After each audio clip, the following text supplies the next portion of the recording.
Assalamu alaikum, dear my students. Welcome to my online class organized by Khashmal Balachor High School and College. I am Abu Gifari Jinuk. Welcome to my online class.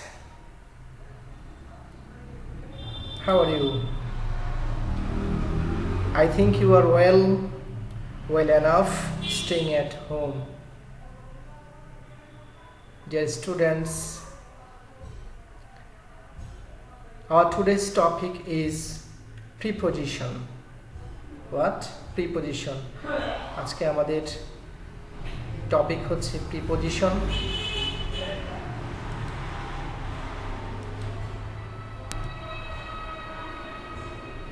আজকে আমরা শিখব preposition কি, কয়েকটি prepositionের ব্যবহার। আমরা শিখব what is preposition and use of some prepositions.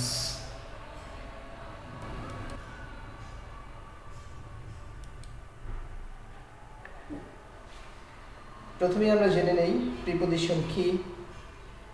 একটি সেন্টেন্সকে বড় করে সুন্দর করে লেখা বা বলার জন্য যে পার্টস অফ স্পিচটি প্রয়োজন সেটি হচ্ছে preposition. একটি সেন্টেন্সকে যদি আমি বড় করে সুন্দর করে লিখতে চাই বা কথা বলার সময় কথা বলতে চাই, আমাদের যে পার্টস অফ স্পিচটির প্রয়োজন সেটির নাম হচ্ছে কি প্রিপজিশন। তোমরা ইতিমধ্যেই আমার আগের ক্লাসেই তোমরা জেনেছ পার্টস অফ স্পিচ কি। আমি যদি প্রিপজিশনকে ভেঙে ভেঙে বলি, প্রি অর্থ হচ্ছে পূর্বে এবং পজিশন অর্থ হচ্ছে অবস্থান। প্রি অর্থ পূর্বে এবং পজিশন অর্থ হচ্ছে অবস্থান।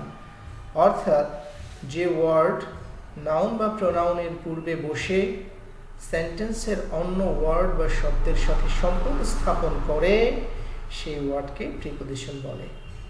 কি বললাম শিক্ষার্থী বন্ধুরা?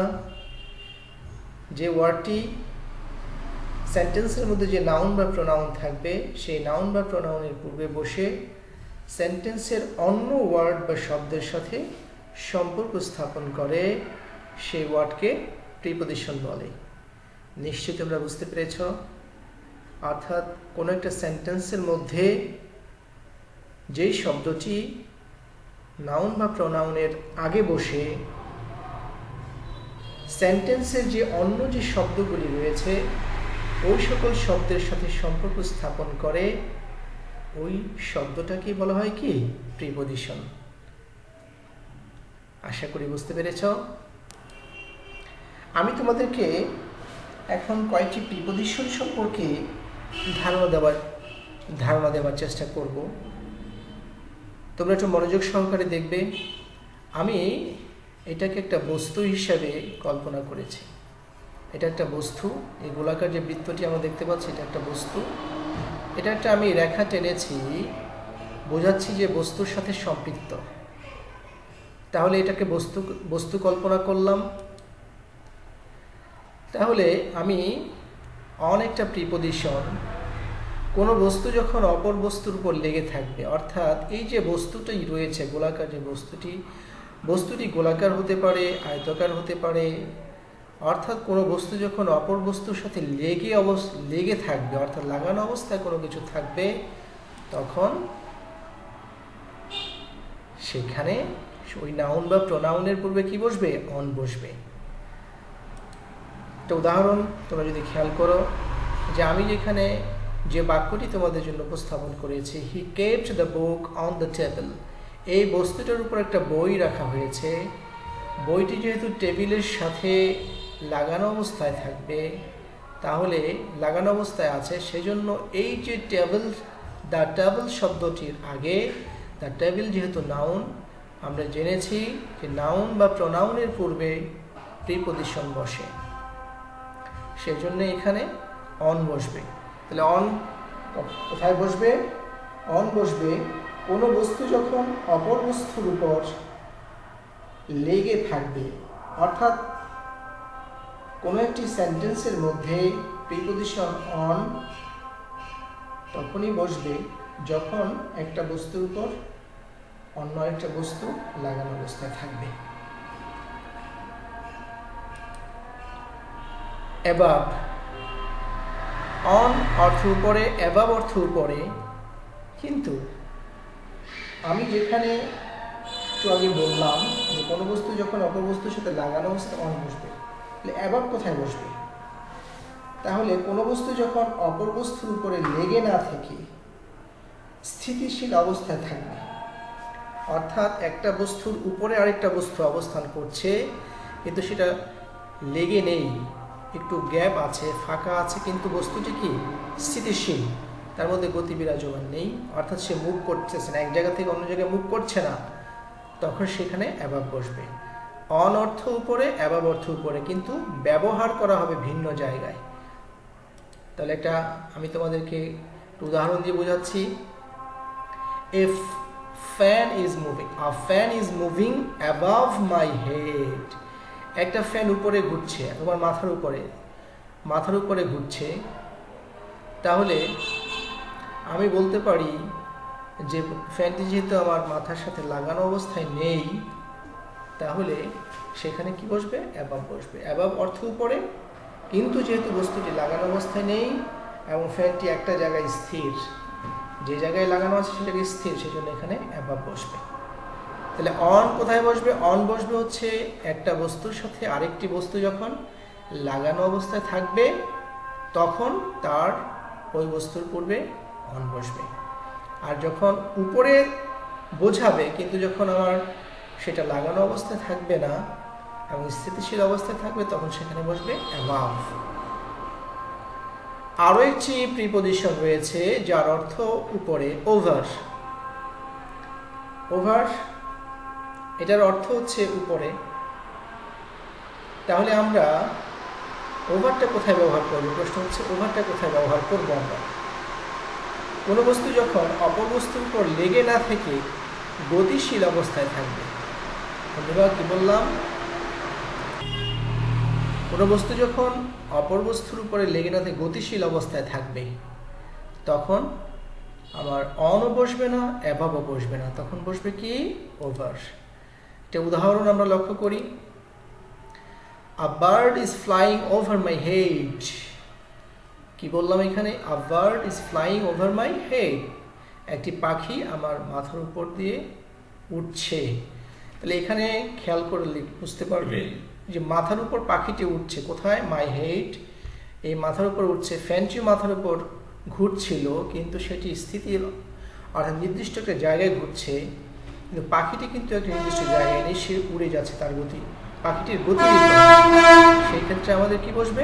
ওভার বসবে।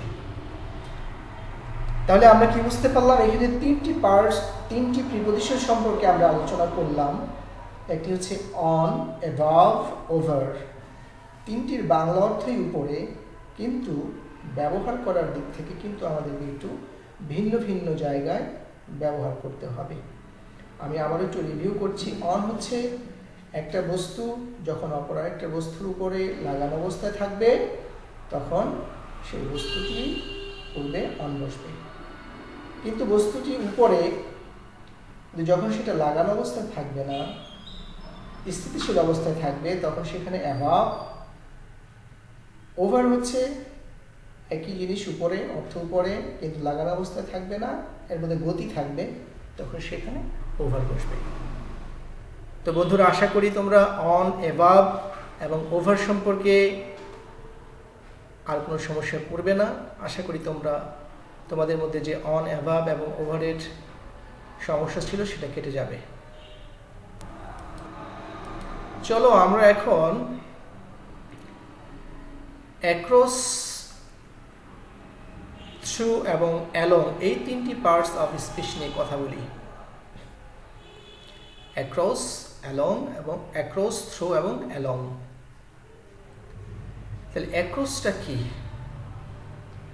অ্যাক্রস কোনো দ্বিমাত্রিক সমান জায়গার উপর দিয়ে এক পাশ থেকে অন্য পাশে যাওয়া, এপার থেকে ওপারে যাওয়া। অ্যাক্রসের আমি যদি বাংলা অনেক অর্থ রয়েছে, এর মধ্যে এপার থেকে ওপারে যাওয়া। তাহলে অ্যাক্রসটা, থ্রু মানে হচ্ছে দিয়ে যাওয়া, অ্যালং মানেও দিয়ে যাওয়া, দ্বারা। তাহলে তিনটার ব্যবহার তিন জায়গায় তিন রকম। অ্যাক্রস মানে কোনো অ্যাক্রস ব্যবহার কোথায় হবে? কোনো দ্বিমাত্রিক সমান জায়গার উপর দিয়ে এক পাশ থেকে অন্য পাশে যাওয়া। যেমন হতে পারে একটা মাঠের উপর দিয়ে একটা ফ্লোরের এক পাশ থেকে অপর পাশে যাওয়া, একটা ওয়ালের এক পাশ থেকে অপর পাশে যাওয়া, একটা কাগজের এক পাশ থেকে অপর পাশে যাওয়া। তাহলে এই সকল ক্ষেত্রে অ্যাক্রস বসবে। তাহলে আমরা যদি একটা উদাহরণ দেখি, the man was walking across the field. The man was walking across the field. তাহলে মাঠটি হচ্ছে আমাদের সমতল বা দ্বিমাত্রিক, দুইটা মাত্রা রয়েছে এখানে। তাহলে অ্যাক্রস দ্য ফিল্ড হবে, ফিল্ডের আগে কী হবে? অ্যাক্রস হবে। লোকটি মাঠের, দ্য ম্যান ওয়াজ ওয়াকিং, হাঁটছিল, across the field.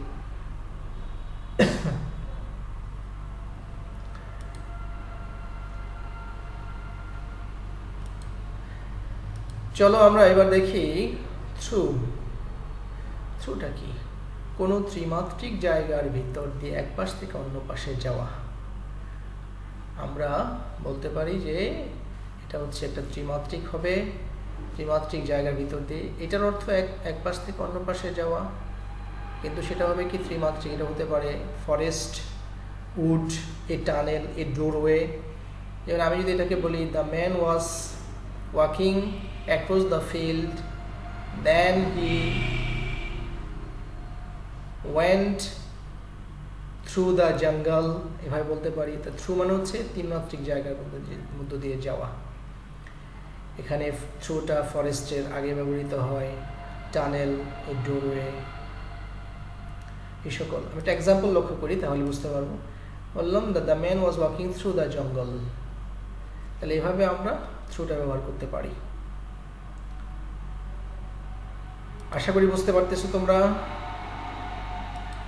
Along, along এর ব্যবহারটা কি? অ্যালং মানেও দিয়ে যাওয়া, ধরে, কোনো জায়গার এক প্রান্ত থেকে অন্য প্রান্তে যাওয়া। কোনো একটা জায়গার এক প্রান্ত থেকে অন্য প্রান্তে যাওয়া।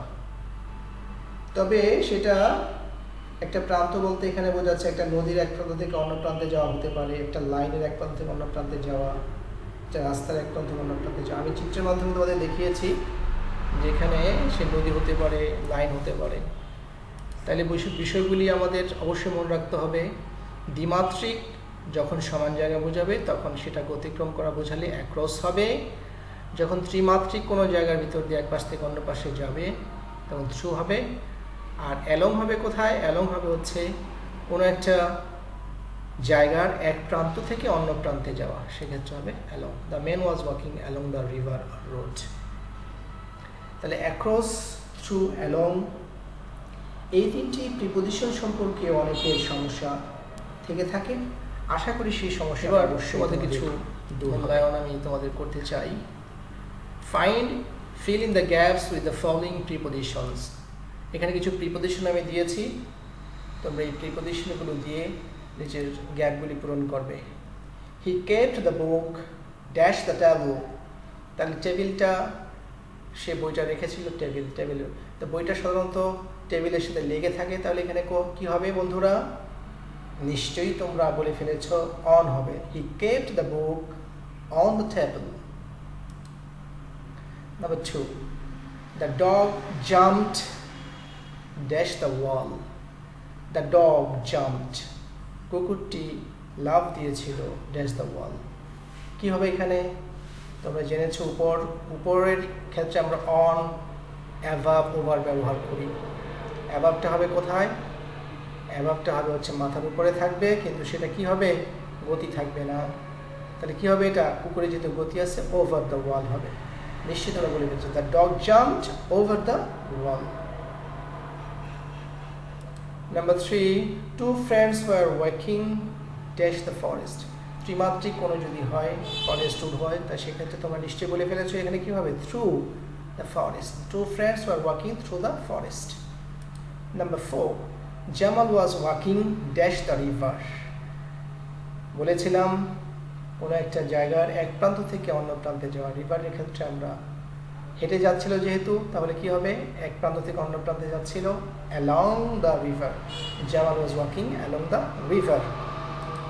Number 5, the sky is dash our head. The sky is dash our head. কি আকাশ কি গতিশীল? নিশ্চয়ই না, কি হবে? Above our head. Number 6, the farmer is walking dash the farmer is walking dash the field across the field. যেহেতু ফিল্ডটা হচ্ছে দ্বিমাত্রিক, সেহেতু আমরা এখানে কি ব্যবহার করব? অ্যাক্রস ব্যবহার করব। নিশ্চয়ই তোমরা পেরেছো আশা করি। তোমাদের জন্য বাড়ির কাজ হচ্ছে, তোমরা আজকে যে আলোচনাগুলি হলো, preposition on, above, over, across, through, along, যেই প্রিপোজিশনগুলি আমরা আলোচনা করলাম, সেই প্রিপোজিশনগুলো দিয়ে তোমরা অবশ্যই কি করবে? প্রত্যেকটি প্রিপোজিশন দুটি করে বাক্য তৈরি করবে।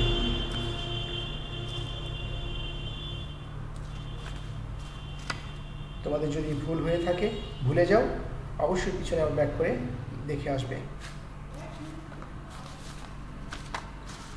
তো বন্ধুরা, আমার মনে হয় প্রিপোজিশন সম্পর্কে আমাদের অনেক কিছু জানার প্রয়োজন, তোমাদেরও, যেটা অতি জরুরি। আজকে আমি শুধুমাত্র পার্ট 1-এ preposition on, above, over, across, through, along নিয়ে আলোচনা করলাম। পরবর্তী ক্লাসে আমরা দ্বিতীয় পার্ট নিয়ে আলোচনা করব ইনশাআল্লাহ। ততক্ষণ পর্যন্ত তোমরা ভালো থাকো, সুস্থ থাকো, নিরাপদে থাকো। Thanks to all and stay safe in home. Thank you.